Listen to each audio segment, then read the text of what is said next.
Good morning, students. This is Rahul Pradhania. Today we will discuss about the NCERT exercise of Chapter 1 of Class Plus 2 Biology. The chapter name is Reproduction in Organisms. So let's start. We have in total 18 questions in this NCERT exercise. The first question is, why is reproduction essential for organisms? Reproduction क्यों ज़रूरी है organisms के लिए?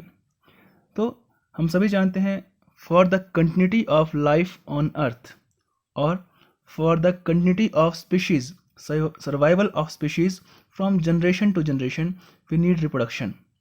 अगर organisms में reproduction नहीं होगा तो लाइफ के ऊपर, अर्थ के ऊपर लाइफ भी नहीं रहेगी और स्पीशीज की कंटिन्यूटी भी नहीं रह पाएगी. इसीलिए रिप्रोडक्शन क्या है, इसेंशियल है ऑर्गेनिजम्स के लिए. Next question is, which is a better mode of reproduction, asexual or sexual and why? हम सभी जानते हैं कि सेक्सुअल रिप्रोडक्शन में क्या होता है, वेरिएशंस आती हैं और ये वेरिएशंस इंपॉर्टेंट होती हैं इवोल्यूशन के लिए. वेरिएशंस क्या होती हैं, क्योंकि सेक्सुअल रिप्रोडक्शन में गैमीट का फॉर्मेशन होगा मियोसिस से, और मियोसिस होता है, मियोसिस में क्रॉसिंग ओवर होता है जिससे जीन्स में चेंजेस आ जाते हैं. पेरेंटल और मैटरनल और पैटर्नल जीन्स का रीशफलिंग हो जाता है जिसे हम वेरिएशंस कह देते हैं. तो यही वेरिएशंस आपके इवोल्यूशन में काम आएंगी. इसीलिए जो सेक्सुअल रिप्रोडक्शन है वो एक बेटर मोड है रिप्रोडक्शन का. इस सेक्सुअल रिप्रोडक्शन में ऐसी कोई वेरिएशन नहीं आती है, वहाँ पे सिंगल पेरेंट इन्वॉल्व होता है और वहीं से नया ऑर्गेनिज्म बन जाता है जिन्हें हम क्लोन कहते हैं. थर्ड क्वेश्चन है, why is the offspring formed after asexual reproduction referred to as clone? तो जो भी एसेक्सुअल रिप्रोडक्शन से ऑर्गेनिज्म पैदा होगा वो बिल्कुल आइडेंटिकल होगा अपने पेरेंट्स के और अपने सिबलिंग्स के भी, वहाँ पे कोई वेरिएशन नहीं है. इसलिए उन्हें बोलते हैं क्लोन या रेमिड्स कहा जाता है. एसेक्सुअल रिप्रोडक्शन में क्या है, सिंगल ही पेरेंट इन्वॉल्व होता है, उसी सिंगल पेरेंट से नए ऑफस्प्रिंग बन जाते हैं और यहाँ पे मियोसिस नाम का कोई सेल डिवीजन नहीं है और माइटोसिस से हमारे पास क्रॉसिंग ओवर नहीं होता है, वहाँ पे जीन्स में वेरिएशंस नहीं आएंगी. इसलिए जो ऑफस्प्रिंग पैदा होंगे एसेक्सुअल रिप्रोडक्शन से उन्हें हम क्लोन कहते हैं, क्योंकि ये क्या है, morphologically and genetically similar individual हैं. नेक्स्ट क्वेश्चन है, offsprings form due to sexual reproduction have better chances of survival. Why is this statement always true? इन्होंने पूछा है कि क्या सेक्सुअल रिप्रोडक्शन से पैदा हुए ऑफस्प्रिंग के चांसेस ज़्यादा हैं सर्वाइवल के? अगर ऐसा है तो ऐसा क्यों है, और ये स्टेटमेंट क्या हमेशा सही होती है? तो नॉर्मल कंडीशंस में जो सेक्सुअल रिप्रोडक्शन से ऑर्गेनिज्म पैदा होंगे उसके चांसेस बेटर रहते हैं, क्योंकि सेक्सुअल रिप्रोडक्शन से वेरिएशंस आती हैं और ये वेरिएशन इवोल्यूशन में हेल्प करती हैं. इवोल्यूशन यानी formation of new species from existing one through some changes, यानी यहाँ से बेटर पर्सन इवॉल्व होकर निकलता है. तो इसलिए बात करें तो सेक्सुअल रिप्रोडक्शन से नई स्पीशीज़ के, नए ऑर्गेनिज्म के सर्वाइवल चांसेस बढ़ जाते हैं, लेकिन ये बात हमेशा सही नहीं होती. फॉर एग्जांपल अगर बात करें हम, एसेक्सुअल रिप्रोडक्शन क्या है, ये फास्ट और क्विक मेथड है रिप्रोडक्शन का और इसमें कम टाइम और कम एनर्जी लगती है. जैसे हम बात करें, जब हम कर्ड जमाते हैं, थोड़ा सा स्ट्रेन रात को हमने मिल्क में उसका ऐड किया, सुबह तक पूरा का पूरा दूध दही बन जाता है, क्योंकि लैक्टोबैसिलस बहुत फास्टली डिवाइड करता है और पूरे दही को, दूध को यूज़ कर लेता है, जिससे कर्ड बन जाता है. यानी एक ही रात में मिलियंस ऑफ बैक्टीरिया पैदा हो जाते हैं. सेक्सुअल रिप्रोडक्शन की बात करें तो एक ही इंडिविजुअल पैदा होने में, फॉर ह्यूमंस की बात करें, 9 महीने लग जाते हैं. तो कुछ केसेस में एसेक्सुअल रिप्रोडक्शन क्या है, बेटर मोड है. इसलिए हम नहीं कह सकते कि हमेशा ही सेक्सुअल रिप्रोडक्शन एक बेटर मोड रहेगा. नेक्स्ट क्वेश्चन है, how does the progeny formed after asexual reproduction differs from those formed by sexual reproduction? जब भी हम डिफरेंस के क्वेश्चन करते हैं तो वहाँ पे 2 पोर्शंस बनाते हैं. एक साइड लिखेंगे एसेक्सुअल रिप्रोडक्शन, सेकंड साइड लिखेंगे हम सेक्सुअल रिप्रोडक्शन. तो फर्स्ट डिफरेंस है, जो प्रोजेनी पैदा होते हैं एसेक्सुअल रिप्रोडक्शन में, वहाँ पे फ्यूजन ऑफ गैमीट्स नहीं होता है. यहाँ पे गैमीट्स बनती ही नहीं है, इसलिए वहाँ पे फ्यूजन ऑफ गैमीट्स भी नहीं होगा. लेकिन सेक्सुअल रिप्रोडक्शन के केस में क्या होगा, फ्यूजन ऑफ मेल और फीमेल गैमीट होता है, तभी नया ऑर्गेनिज्म बनता है. सेकेंड डिफरेंस की बात करें जो प्रजनन पैदा होगा एसेक्सुअल रिप्रोडक्शन से वो मॉर्फोलॉजिकली एंड जेनेटिकली सिमिलर होगा to each other and parents, और इन्हें हम क्लोन या रैमिट कहते हैं। लेकिन सेक्सुअल रिप्रोडक्शन से पैदा हुआ प्रोजनी वो थोड़ा डिफरेंट रहता है, क्योंकि उसमें वेरिएशंस आती हैं। वो बिल्कुल सेम टू सेम अपने पेरेंट्स या अपने सिबलिंग जैसा नहीं होता। तो ये कुछ डिफरेंस थे। Next 6th question is distinguish between asexual and sexual reproduction. Why is vegetative reproduction also considered as a type of asexual reproduction? हमें डिफरेंस बताना है सेक्सुअल और एसेक्सुअल रिप्रोडक्शन में। तो सब डिफरेंस का क्वेश्चन जब भी करेंगे हमने कहा दो अलग पोर्शन बनाएंगे, एक साइड लिखेंगे एसेक्सुअल, एक साइड लिखेंगे सेक्सुअल। तो फर्स्ट डिफरेंस है जो एसेक्सुअल रिप्रोडक्शन है वो यूनिपेरेंटल होता है, यहाँ पे सिंगल पेरेंट इन्वॉल्व होगा। सेक्सुअल रिप्रोडक्शन बाई पेरेंटल होता है। एसेक्सुअल रिप्रोडक्शन में गैमीट्स का फॉर्मेशन नहीं होता, सेक्सुअल रिप्रोडक्शन में गैमीट्स का फॉर्मेशन होता है। एसेक्सुअल रिप्रोडक्शन में फर्टिलाइजेशन नहीं होगा, क्योंकि गैमीट्स नहीं बनेंगे तो उनका फर्टिलाइजेशन भी नहीं होगा। सेक्सुअल रिप्रोडक्शन में मेल और फीमेल गैमेट का फ्यूजन होता है, इसको हम कहते हैं फर्टिलाइजेशन। एसेक्सुअल रिप्रोडक्शन में ओनली माइटोसिस सेल डिवीजन ही होती है, जिसको हम कहते हैं इक्वेशनल डिवीजन। लेकिन सेक्सुअल रिप्रोडक्शन में माइटोसिस के अलावा मियोसिस भी होता है। हम जस्ट समझेंगे कि माइटोसिस क्या होता है। जब हमारे पास एक सेल है उसमें क्रोमोसोम नंबर हैं 2, अगर इसमें माइटोसिस होगा तो नए सेल में भी क्रोमोसोम नंबर रहेंगे 2, इक्वेशनल डिवीजन, यहाँ पे कोई चेंज नहीं आ रहा है। लेकिन अगर बात करें हम मियोसिस की, अगर पेरेंटल सेल में 2 क्रोमोसोम हैं तो ऑफ स्प्रिंग में क्रोमोसोम नंबर हाफ होकर 1 रह जाएगा, इसे कहते हैं हम रिडक्शनल डिवीजन। हम सभी जानते हैं कि सेक्सुअल रिप्रोडक्शन में गैमीट्स बन रही हैं, और गैमीट्स होती हैं हैप्लॉइड, जहाँ पे सिंगल सेट ऑफ क्रोमोसोम है, तो वो मियोसिस से ही पॉसिबल हो सकता है। लेकिन एसेक्सुअल रिप्रोडक्शन में गैमीट्स नहीं बन रही हैं, तो वहाँ पे मियोसिस की कोई ज़रूरत नहीं है, तो वहाँ पे होगा ओनली माइटोसिस। एसेक्सुअल रिप्रोडक्शन में जो ऑफस्प्रिंग पैदा होगा वो जेनेटिकली आइडेंटिकल होगा अपने पेरेंट्स के, लेकिन सेक्सुअल रिप्रोडक्शन में जो ऑफस्प्रिंग पैदा होगा उसमें वेरिएशंस होंगी, वो आइडेंटिकल नहीं होगा। एसेक्सुअल रिप्रोडक्शन में इवोल्यूशन में कोई कंट्रीब्यूशन नहीं होता, क्योंकि इवोल्यूशन होगा वेरिएशन से, जबकि एसेक्सुअल रिप्रोडक्शन में कोई वेरिएशन इन्वॉल्व नहीं है। सेक्सुअल रिप्रोडक्शन हेल्प करता है इवोल्यूशन में, क्योंकि यहाँ पे वेरिएशंस इन्वॉल्व होती हैं। अब हमसे इसी क्वेश्चन का सेकंड पार्ट पूछा गया है कि why is vegetative reproduction also considered as a type of sexual reproduction, asexual reproduction sorry. तो सभी जानते हैं कि वेजिटेटिव रिप्रोडक्शन क्या होता है, जहाँ पे वेजिटेटिव पार्ट से ही नया प्लांट बन जाता है, उसे बोलेंगे हम वेजिटेटिव रिप्रोडक्शन। अब वेजिटेटिव रिप्रोडक्शन में क्या इन्वॉल्व है, गैमीट्स का इन्वॉल्वमेंट नहीं है, वहाँ पे है वेजिटेटिव पार्ट्स जैसे कि स्टेम, रूट, लीफ, यानी यहाँ पे ओनली वेजिटेटिव पार्ट्स ही यूज़ हुए, गैमीट्स का यूज़ नहीं हुआ। इसलिए हम क्या कह सकते हैं, इसको एसेक्सुअल रिप्रोडक्शन कह सकते हैं। It does not involve fusion of gametes, it does not involve meiosis, it is uniparental and it doesn't induce variation. ये सभी कैरेक्टर किसके हैं, एसेक्सुअल रिप्रोडक्शन के। इसीलिए हम वेजिटेटिव रिप्रोडक्शन को एसेक्सुअल रिप्रोडक्शन का टाइप भी कह सकते हैं। नेक्स्ट है what is vegetative propagation. Vegetative propagation क्या होता है, गिव 2 सुटेबल एग्जांपल्स। हमने देखा the type of reproduction which involves production of new plants from its vegetative parts such as buds, rhizomes, suckers and tubers, यानी vegetative parts से ही नए plant को पैदा कर देना, उसे बोलेंगे हम वेजिटेटिव रिप्रोडक्शन। यहाँ पे जो पार्ट बताए गए हैं, बड, लीफ बड हो सकता है, राइजोम ये रूट का पार्ट, सकर स्टेम का पार्ट, ट्यूबर स्टेम का पार्ट, यानी आपके रूट, स्टेम, लीफ इन वेजिटेटिव पार्ट से ही नया प्लांट बन जाता है, इसे कहते हैं हम वेजिटेटिव प्रोपेगेशन। कुछ एग्जांपल्स देखेंगे। जो पोटैटो है, ट्यूबर, इसमें डिप्रेशंस होते हैं, इसे कहते हैं आई में से बड निकलता है और यही बड बाद में नया प्लांट पैदा कर देता है। तो पोटैटो केस में ट्यूबर, हमारे पास ट्यूबर के बड है, वो क्या हो गए, वेजिटेटिव प्रोपेग्यूल्स हो गए। सेकंड है ब्रायोफिलम, इस केस में ब्रायोफिल्म क्या होता है, एक लीफ लाइक स्ट्रक्चर होता है, ऑर्नामेंटल प्लांट है एक तरह से। इसमें इसके जो मार्जिन्स हैं यहाँ पे लीफ बड्स लगते हैं छोटे छोटे। जब ये लीफ बड पेरेंट बॉडी से डिटैच होके ज़मीन पे गिर जाते हैं तो यहाँ पे नया प्लांट बाद में बना देते हैं।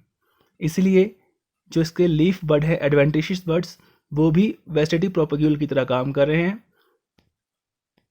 तो यहाँ पे एग्जांपल देखे हमने दो, पोटैटो ट्यूबर का और ब्रायोफिल्म का। 8 क्वेश्चन है, डेफिनेशन बतानी है हमें जुवेनाइल फेज की, रिप्रोडक्टिव फेज की और सेनेसेंट फेज की। हमने देखा होगा कि एक सेक्सुअली रिप्रोड्यूसिंग ऑर्गेनिज्म की लाइफ में 3 फेज होते हैं। फर्स्ट है जुवेनाइल फेज यानी बचपन का टाइम, जहाँ पे वो ग्रोथ करता है, और एक इससे पहले का फेज है रिप्रोडक्शन से पहले का phase. It is preparatory phase of sexual reproduction which includes the growth between birth of an individual up to reproductive maturity। यानी अगर हम अपनी ह्यूमंस की बात करें, बर्थ से लेके प्यूबर्टी तक का टाइम, यानी जब तक हम गैमीट प्रोड्यूस ना करने लग जाएं उसे बोलेंगे हम जुवेनाइल फेज। और फ्लावर के केस में बात करें, जब तक वो सीड पैदा करने के काबिल ना बन जाए, इमेच्योर है, अभी उसे बोलेंगे उसका जुवेनाइल या वेजिटेटिव फेज, उसमें उस केस में प्लांट के केस में कहते हैं। नेक्स्ट है रिप्रोडक्टिव फेज, यानी एक्चुअल फेज ऑफ रिप्रोडक्शन, जहाँ पे एक ऑर्गेनिज्म रिप्रोडक्शन एक्ट को करता है, उसे बोलेंगे उसका reproductive phase. The phase which starts after juvenile phase and remains up to the stage in which an organism is capable of reproduction. Third है सेनेसेंट फेज, यानी रिप्रोडक्टिव फेज के बाद का फेज जहाँ पे एक ऑर्गेनिज्म की रिप्रोडक्टिव कैपेसिटी खत्म हो जाती है और वो डेथ की ओर बढ़ता जाता है। उसका मेटाबॉलिज्म स्लो हो जाएगा, डाइजेशन स्लो हो जाएगा और वो धीरे धीरे मरना शुरू कर देगा, उसे बोलेंगे उसका सेनेसेंट फेज। नेक्स्ट क्वेश्चन है, higher organisms have resorted to sexual reproduction in spite of its complexity. जो हायर ऑर्गेनिज्म है, मोर एडवांस्ड ऑर्गेनिज्म है, उनमें सेक्सुअल रिप्रोडक्शन के द्वारा ही बच्चे पैदा होते हैं, जबकि हम सभी जानते हैं कि sexual reproduction is a complex process. Then why it is so? तो हम सभी जानते हैं इवोल्यूशन में क्या चाहिए, वेरिएशंस चाहिए, और वेरिएशंस कहाँ से आएंगी, सेक्सुअल रिप्रोडक्शन से ही आएंगी। यही वेरिएशन इवोल्यूशन कर सकती हैं, और इवोल्यूशन में क्या होगा, सर्वाइवल के चांसेस एक स्पीशीज के बढ़ जाते हैं, और ये पॉसिबल है ओनली सेक्सुअल रिप्रोडक्शन से। इसीलिए जो हायर ऑर्गेनिज्म हैं, क्योंकि उनको सर्वाइवल चाहिए, वो रिजॉर्ट करते हैं सेक्सुअल रिप्रोडक्शन के in spite of its complexity. अगर हम पॉइंट वाइज पढ़े तो sexual reproduction induces variation which are necessary for evolution. Variations help an individual to adapt to changing environmental conditions and increase rate of survival. Sexual reproduction induces variation which help in continuity of species over and over. Sexual reproduction do not involve complete organism as in binary fission. It involves germ cell or gametes only. जो fourth point है उसमें क्या कहा गया है कि जैसे for example एक सिंगल सेल वाला अमीबा है, जब ये फुली ग्रो हो जाएगा तो इसकी ही बॉडी डिवाइड कर जाएगी 2 ऑफस्प्रिंग अमीबा में, डॉटर अमीबा में, यानी यहाँ पे पूरी की पूरी पेरेंट बॉडी ही सेक्रीफाइस हो गई। लेकिन सेक्सुअल रिप्रोडक्शन में क्या होता है, पेरेंट बॉडी गैमीट्स बनाती हैं, सिंगल सेल बनाती है, और वही फर्टिलाइज करके नया ऑर्गेनिज्म बना देते हैं। यहाँ पे पूरी पेरेंटल बॉडी इन्वॉल्व नहीं होती। इसीलिए सेक्सुअल रिप्रोडक्शन क्या है, मोर बेटर ऑप्शन है किसके लिए, हायर ऑर्गेनिजम्स के लिए। 10th क्वेश्चन है, explain why meiosis and gametogenesis are always interlinked. Meiosis और गैमेटोजेनेसिस इंटरलिंक्ड क्यों हैं? हम सभी जानते हैं मियोसिस सेल डिवीजन का टाइप है जहाँ पे क्रोमोजोम नंबर हाफ हो जाते हैं। जैसे हमने पहले बताया था, अगर पेरेंटल सेल में 2 क्रोमोजोम हैं तो डॉटर सेल में मियोसिस से एक ही क्रोमोजोम आएगा। और हम सभी जानते हैं गैमीट्स क्या होती हैं, हैप्लॉइड, वहाँ पे सिंगल सेट ऑफ क्रोमोजोम है, और जब क्रोमोजोम नंबर हाफ चाहिए तो किससे आएगा, ओनली मियोसिस से ही आएगा। इसीलिए गैमेटोजेनेसिस यानी गैमीट बनाने के लिए हमें कौन सा सेल डिवीजन चाहिए, मियोसिस ही चाहिए। इसीलिए meiosis and gametogenesis are always interlinked. देखिए Gametes have only one set of chromosome, that is haploid, which can be possible only with help of meiosis. Without meiosis, gametes can not be formed. Hence, meiosis and gametogenesis always interlinked. So next question is question number 11. Identify each part in a flowering plant and write whether it is haploid or diploid. हमें कुछ flower के part दिए गए हैं और हमसे पूछा गया है कि बताइए वो हैप्लॉयड है या डाइप्लॉयड है. The first one is ovary. Ovary is diploid. Then anther. Anther male part है, it is diploid. Egg. Egg is a female gamete और गैमेट हमेशा हैप्लॉयड ही होगी. पोलन हैप्लॉयड होगा. अब यहाँ बच्चे गलती करते हैं कि pollen is formed from pollen mother cell. उसमें म्योसिस होगा तो वहाँ से बनेगा pollen tetrad, and every cell of pollen tetrad is haploid. Hence pollen is haploid. Male gamete, obviously gamete is haploid. And zygote, as zygote is formed after fusion of male and female gamete, hence it is diploid. Next question is, define external fertilization, mention its disadvantages. As the name suggests, external fertilization is the fusion of male and female gamete which takes place outside the female body in an external medium like water. जब female body के बाहर mail और female gamete का fusion हो रहा है उसे बोलेंगे हम external fertilisation. Then what are the disadvantages of external fertilisation? There is very less probability of fertilisation of egg as external environment is uncertain. वहाँ पे कुछ भी हो सकता है, केमिकल्स हो सकते हैं, एक्सटर्नल कंडीशंस अच्छी नहीं हो सकती हैं, उससे चांसेस बहुत कम हो जाते हैं fusion of male and female gamete के. तो प्रोबेबिलिटी बहुत है एग के फर्टिलाइज होने की. सेकेंड है wastage of large number of gametes. When हम कोशिश कर रहे हैं कि एक्सटर्नल फर्टिलाइजेशन में गैमेट्स छोड़ रहे हैं तो वहाँ पे एक बहुत बड़ा एरिया है. अब कंडीशंस मान लिया फॉर एग्जांपल पानी में गैमेट्स हैं, एयर करंट बहुत फास्ट, वाटर करंट बहुत फास्ट हो जाता है तो गैमेट्स बहुत डिस्टेंट पहुँच जाएंगे एक दूसरे से, तो फ्यूज़ नहीं हो पाएंगी. इसलिए हमें लार्ज नंबर ऑफ गैमेट्स चाहिए एक सक्सेसफुल फर्टिलाइजेशन के लिए. Third is absence of proper parental care. यहाँ फर्टिलाइजेशन फीमेल बॉडी के बाहर हो रहा है तो यहाँ पे पेरेंट्स का इन्वॉल्वमेंट नहीं है डेवलपमेंट के लिए, hence absence of proper parental care. Fourth is very low rate of survival. External environment में ही फर्टिलाइजेशन होगा, एक्सटर्नल एनवायरनमेंट में ही डेवलपमेंट होगा, वहीं पे ऑफस्प्रिंग बनेगा, तो वहाँ पे प्रेडेटर्स का एक्सटर्नल एनवायरनमेंट में कंडीशंस का खतरा बहुत होता है जिससे कि रेट ऑफ सर्वाइवल क्या होता है, बहुत लो हो जाता है. एक्सटर्नल एनवायरनमेंट में प्रेडेटर्स भी बहुत ज़्यादा हो सकते हैं. फॉर एग्जांपल एक्सटर्नल फर्टिलाइजेशन अगर in water, there are lots of fishes and other organisms which can eat up the developing egg, developing zygote, developing embryo, यानी प्रेडेटर्स का खतरा वहाँ पे बहुत ज़्यादा है.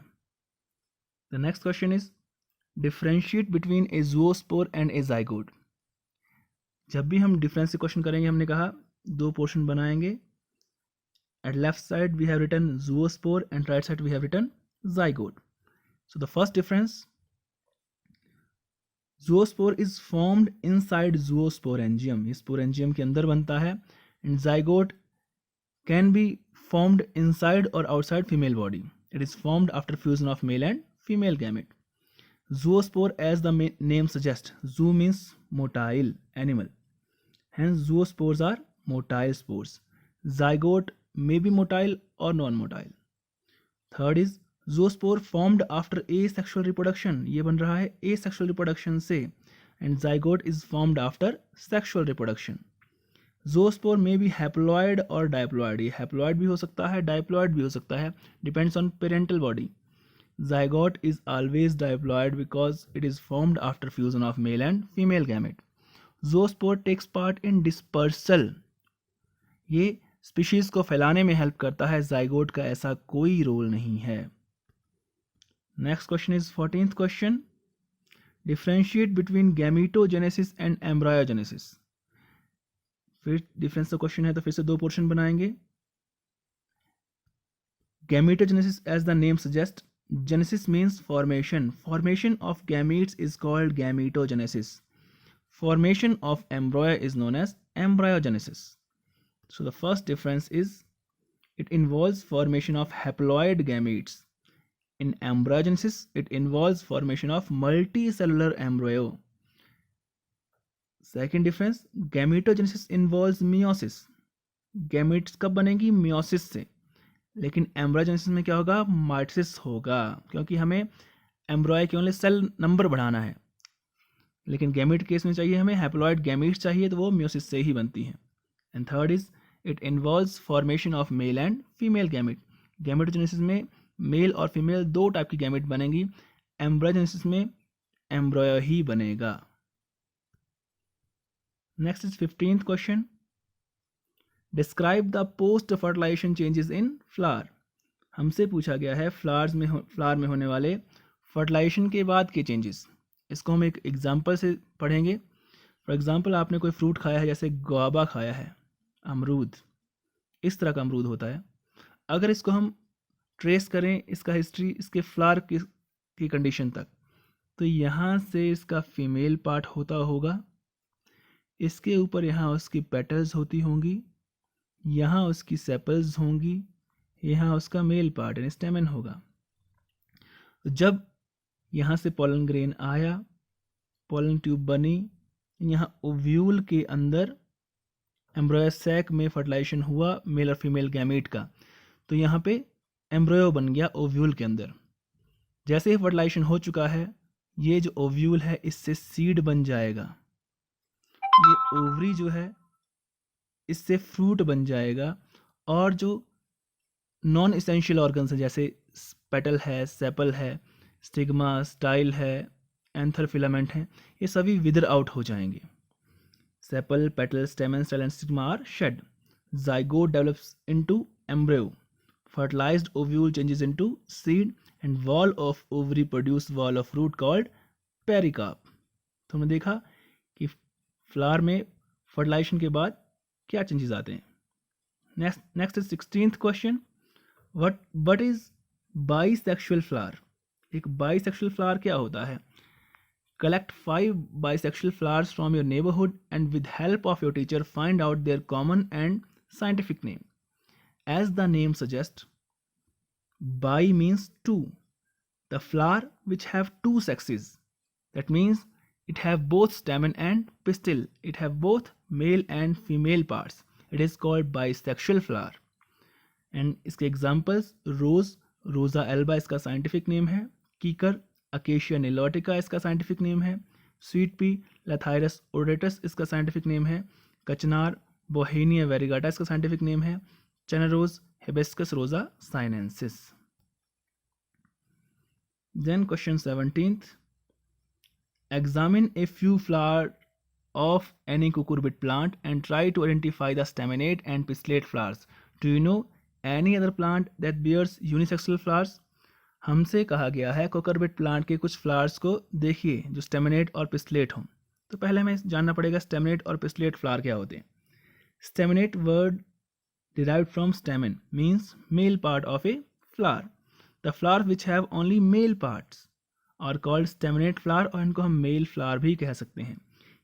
पिस्टलेट आया पिस्टिल वर्ड से, यानी ऐसे flower which have only pistil, इनको हम फीमेल फ्लावर भी कह सकते हैं. और एग्जाम्पल हैं कुछ और यूनिसेक्सुअल फ्लावर्स के, जैसे papaya, date palm, corn and cucurbit. Next is question number 18th. Why are offsprings of oviparous animals at a greater risk as compare to offsprings of viviparous animals. हमसे पूछा गया है कि जो ओविपरस एनिमल्स हैं उनके ऑफस्प्रिंग को ज़्यादा रिस्क है विविपरस एनिमल्स के अपेक्षा. So we know that oviparous animals are those animals which lay eggs, जो अंडे देते हैं, and viviparous animals are those animals which give birth to young ones. Now in condition of oviparous animals, the development of an organism, the offspring, is in external environment which is at greater risk because of the environmental conditions, predators.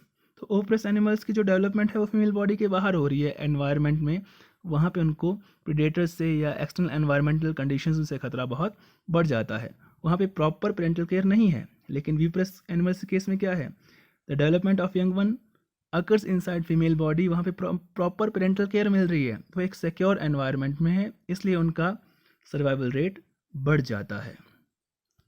So this is about NCERT exercise of chapter 1 of class +2 that is reproduction in organisms.